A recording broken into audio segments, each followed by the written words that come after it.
Bismillahirrahmanirrahim. Assalamualaikum warahmatullahi wabarakatuh. Alhamdulillahi rabbil alamin. Assalatu wassalamu ala nabiyyina Muhammadin wa ala alihi wa sahbihi ajma'in wa ba'd. Jamaah sekalian kami hormati, ada sebuah kisah nyata yang dibawakan oleh Ustaz Farid Qasim hafizahullah ta'ala. Kisah nyata yang menakjubkan dan penting untuk kita ambil pelajarannya.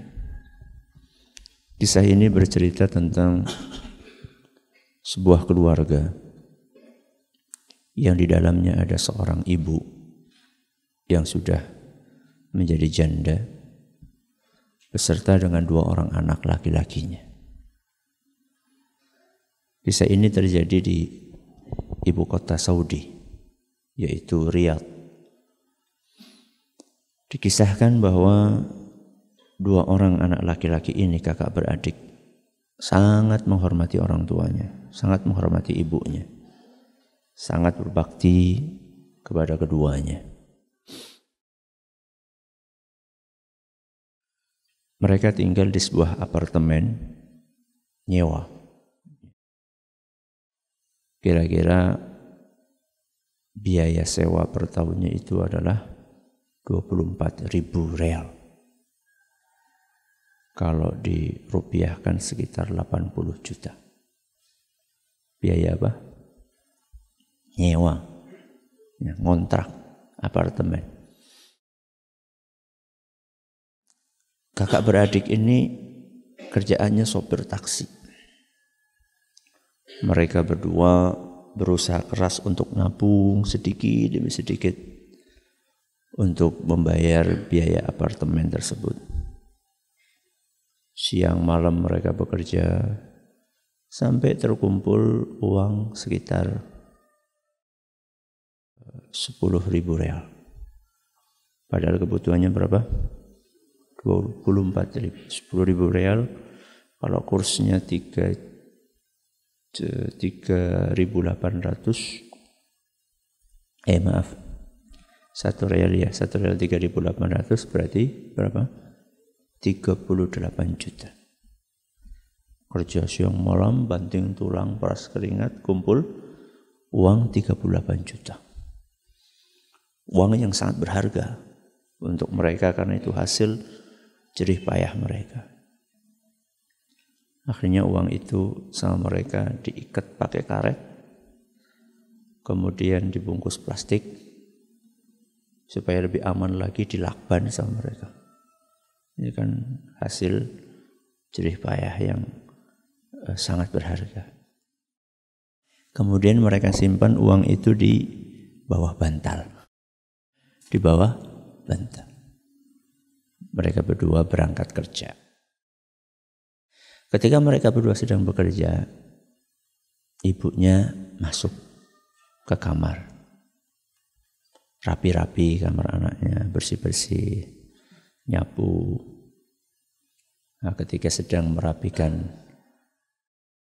kasur anaknya itu, mau merapikan bantal, dia buka bantalnya nemu bungkusan plastik. Begitu dia nemu bungkusan plastik, langsung mukanya merah. Keningnya berkerut, marah. Baru kemarin dinasehati supaya enggak main kartu. Supaya enggak main kartu, domino. Masih lagi main. Tanpa pikir panjang, ibu itu mengambil bungkusan plastik itu dan segera dibakar sama ibunya. Gak lama kemudian si bungsu datang.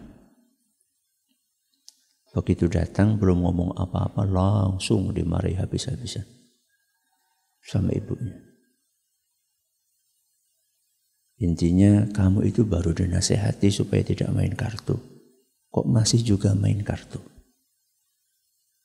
Si bungsu ini bingung. Ya. Karena perasaan dia dan kakaknya ini sudah nggak main kartu lagi. Mereka main kartu kemarin sekedar untuk melepas kejenuhan. Walaupun nggak pakai uang, tapi kan seringkali main seperti itu melalaikan ya, dari hal-hal yang lebih penting. Ibadah, berbakti kepada orang tua. Maka karena anak ini merasa tidak main kartu, maka dia pun berinisiatif bertanya kepada ibunya, "Ibu, di mana menemukan kartu yang kata ibu dipakai buat main saya dan kakak saya?" Kata ibunya, "Di bawah bantal." "Terus sekarang kartunya di mana?" "Sudah ibu bakar." Maka anak itu diam. Dia langsung berkata, "Ibu, maafkan saya dan kakak. Kami berdua khilaf." Dia tidak marah. Anak itu tidak menyalahkan orang tuanya, tidak menuduh ibunya ini memfitnah dia, karena memang dia nggak main kartu sudah. Dia tidak katakan bahwa yang ibu bakar itu duit hasil kami bekerja, sama sekali tidak keluar. Anak itu, si bungsu, cuma mengatakan, "Ibu, saya minta maaf telah mengecewakan ibu." Maka emosi ibunya itu ketika anaknya minta maaf langsung turun. Ibunya melanjutkan aktivitas yang lainnya. Tidak lama kemudian kakaknya datang. Si adik cerita tentang kejadian yang tadi. Kakaknya langsung bertanya, "Apakah kamu jelaskan kepada ibu kita bahwa yang dibakar sama ibu itu uang hasil kerja keras kita?" "Tidak sama sekali," kata si bungsu. "Saya cuma minta maaf. Alhamdulillah ibu sudah tidak marah." Apa kata kakaknya? "Bagus. Jangan pernah membuat ibu kita sedih."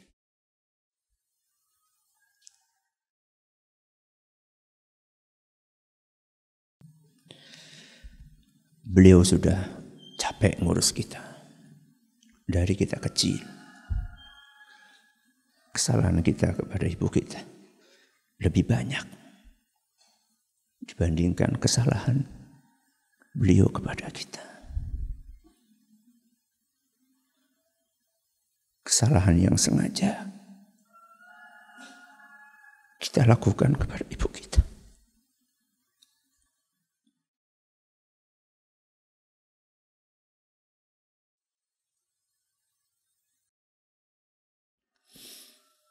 Kesalahan yang kita sengaja kepada orang tua kita lebih banyak dibandingkan kesalahan yang tidak disengaja oleh orang tua kita kepada kita.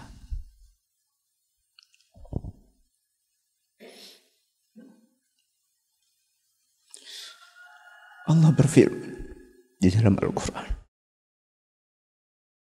surat Al-Isra ayat 23,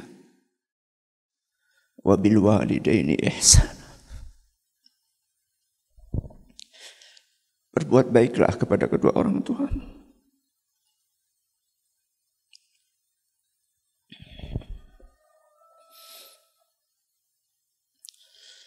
Berlatihlah untuk tidak membuat sedih kedua orang tua.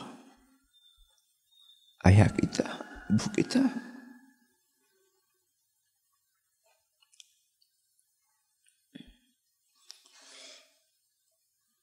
Selama itu kesalahan yang tidak disengaja, bahkan seandainya itu kesalahan yang disengaja. Seandainya itu kesalahan yang disengaja pun tidak ada bandingannya dengan kebaikan kedua orang tua kita kepada kita.